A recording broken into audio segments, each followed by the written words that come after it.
这一讲我们进入新的一年，景帝中3年。头一件事是撤销了诸侯国内的御史大夫一职。那我们单独看《资治通鉴》的这条记载，完全一头雾水。但只要把七国之乱以后汉景帝对诸侯国官员建制的一连串的削减梳理下来，马上就能明白了，这是在逐步弱化诸侯王对封国的控制力。总之，政策的方向是中央政府要逐渐变强，诸侯国的政府要逐渐变弱，诸侯王的权力要逐渐架空。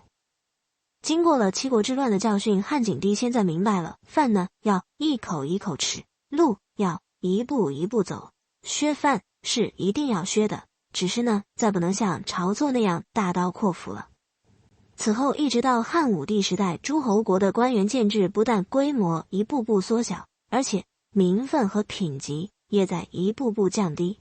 换句话说，中央官和亡国官不但在称谓上要有明显区别，品级和待遇更要拉开距离，其势必须摆在明面上，才能有效地塑造全社会的尊卑意识。夏4月地震，随后爆发了旱情，对应的政策是禁止卖酒。那干旱就干旱了，和卖不卖酒有什么关系呢？关系非常大。在政策意义上，酒呢有3大特点：一，酒是粮食酿的；二，粮食是生活必需品，但酒不是；第三，酒能乱性，平白增加政府的管理成本。所以在粮产量不高、物流不便、时不时要闹饥荒的古代农耕社会里边，酿酒就等于糟蹋粮食。那么相应的，只要有灾情了粮食不够吃了，最容易被提上议程的政策就是禁酒了。那酒到底要怎么禁方案是多种多样的，有直接在生产环节禁止的，当然呢这个是很难操作的。那也有征收重税的，当酒税高到一定程度，就没有几个人买得起了，自然呢也就不会有很多人酿酒了。那还有搞政府专卖的，这一切不许老百姓去赚。更有在交易环节上禁止的，就像汉景帝这一次做的这样，准许民间自酿自饮，只是呢不许买卖。秦汉时代喝酒并不是一件容易事。像今天这样几个同事加完班，一道吃夜宵，点一箱啤酒，这在汉朝是违法的，要被罚进4两。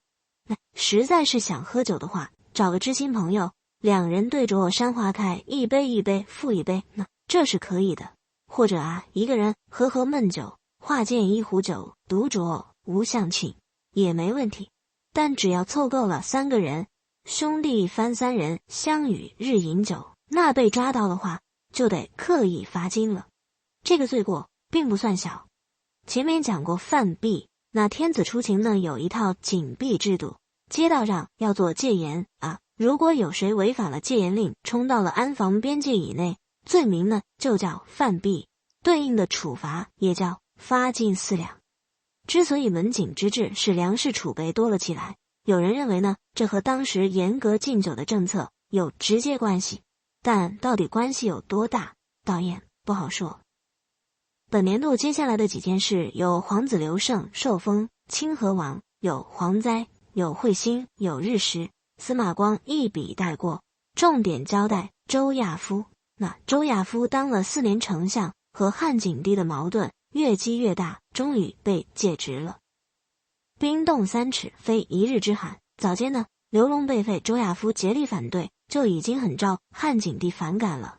又有梁王刘武记恨着七国之乱时候周亚夫对自己见死不救，经常在窦太后面前说周亚夫的坏话。在汉景帝的核心小家庭里，最核心的这3口人，窦太后、汉景帝和梁王刘武全都反感周亚夫。可想而知，周亚夫的解职注定只是个时间问题。又有一件事激化了汉景帝和周亚夫的矛盾。事情呢起因是窦太后提议让汉景帝给王皇后的哥哥王信封侯。前面讲过，臧儿和前夫王仲生了1男2女，这一男就是王信，2女当中的大女儿就是现在的王皇后。窦太后能做这样的提议，看来是很满意王皇后这儿媳。先前王信又为梁王说过情，但景帝很为难，说当初南皮侯窦彭祖和张武侯窦广国在文帝时代都没封侯，直到自己登基才给他们封侯。现在给王信封侯，显然没到时候。是的，窦太后兄妹三人有哥哥窦长君和弟弟窦广国。景帝登基之后，封窦广国为张武侯，封已故窦长君之子窦彭祖为南皮侯。窦太后还有一个远房侄儿窦婴，因为平定七国之乱有功，受封魏齐侯。窦家一共3人封侯，这就是全部的外戚势力了。汉景帝的意思是，给外戚无功封侯，倒也不是不行，只是呢，不宜操之过急。给王信封侯的话，不妨等到自己的继承人刘彻登基之后再办。换言之，皇亲国戚是有资格无功而封侯的，但最好呢是做小辈的皇帝给做长辈的外戚封侯，那好歹能沾个孝字。皇帝实在是拉不下脸来给平辈的大舅子小舅子封侯，就算当了皇帝也得要脸不是吗？但窦太后呢特别豁达，规劝汉景帝，原话是这样说的：人生各以时行耳，意思是说啊，不能认死理儿，时代变了，做法呢也不妨跟着变。到底应当怎么变呢？窦太后说啊，当初自己的哥哥窦长君一辈子都没能封侯，这件事成为自己的终生遗憾。即便后来窦长君的儿子窦王祖封了侯，也不能消除自己对哥哥的这份歉疚之意，将心比心。所以呢，趁着王信还好好活着，就赶紧把他封侯了吧。汉代这一段历史给人最突出的感受就是，国家也好，王朝也好，说到底不过就是皇帝的家族企业，老百姓到底过的是好是坏，只是家族生意的副产品而已。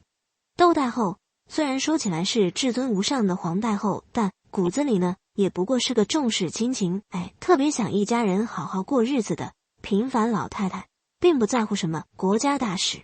而汉景帝其实呢也没多在乎国家大事，家务事就够他操心的了，既要照顾亲妈的感受，又要防着亲弟弟打压所有的叔伯兄弟，还要操心一堆大侠老婆和雨后蘑菇一样的儿女，实在也是不容易了。汉景帝啊，看窦太后这样坚持，只好拿周亚夫当挡箭牌，说啊要找丞相商量。道理呢倒也没错，封侯这等国家大事总是要和丞相打个招呼才行。结果才跟周亚夫一提，就得到了斩钉截铁的反对。周亚夫的根据是，高皇帝当初和大臣有约，不姓刘的人不能当诸侯王，没有军功的人不能封侯。如果有谁违约，天下人呢一起弄死他。那么拿这个标准衡量一下，王信虽然是皇后的哥哥，但寸功未立，如果给他封侯，就违背了高皇帝之约。周亚夫所谓高皇帝之约，原话是：非刘氏不得王，非有功不得侯，不如约，天下共击之。这项誓约正是所谓白马之盟。前文详细讲过，白马之盟的可信度非常低，很可能呢只是出自功臣集团的捏造。那么白马之盟是谁捏造的？为什么捏造？答案是，功臣集团剿灭吕氏家族以后，为了证明自己的行为的合法性，这才捏造了白马之盟。剿灭吕氏的主谋当中就有陈平、周勃2个。这样一来，刘邦临终之时对吕后交代的那一番政治遗嘱也就容易理解了。当时吕后向刘邦征询相国的后继人选，刘邦给出的名单是：萧何死后由曹参接替，曹参死后由王陵接替，但王陵憨迟鲁莽，需要有陈平和他配合。那为什么不直接让陈平接替呢？因为陈平虽然聪明绝顶，但缺乏独当一面的才干。周勃呢也是个合适的人选，将来安定刘氏江山的非他莫属，不如呢就任命周勃为太尉，掌握军权好了。那么周亚夫既然是周勃之子，也是周勃爵位的继承人，从他嘴里说出白马之盟的内容，最有可能的解释是，他把父亲和父辈们处心积虑的捏造完全当真了。非刘氏不得王，非有功不得侯。对这个原则，相信或者不信，自然的会导致历史研究的分道扬镳。不信派以吕思勉先生为代表，相信派以李开元先生为代表，各有各的道理。但如果一定要我给出一个略带倾向性的结论的话，我到底还是倾向于前者的。如果这个原则是周勃那伙人编排出来的，那么传到周亚夫这里的时候，就已经弄假成真，被当成历史事实了。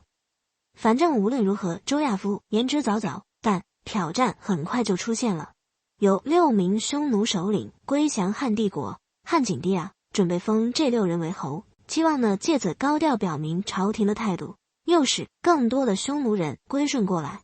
但周亚夫表示反对，道理呢倒也冠冕堂皇，说如果封这些归降者为侯爵，就等于奖励变节的人。这样的话，如果汉帝国有人变节，咱们还能站在怎样的道德立场上来抨击他们呢？那么汉景帝和周亚夫2个人到底谁占理呢？我们下一讲再见。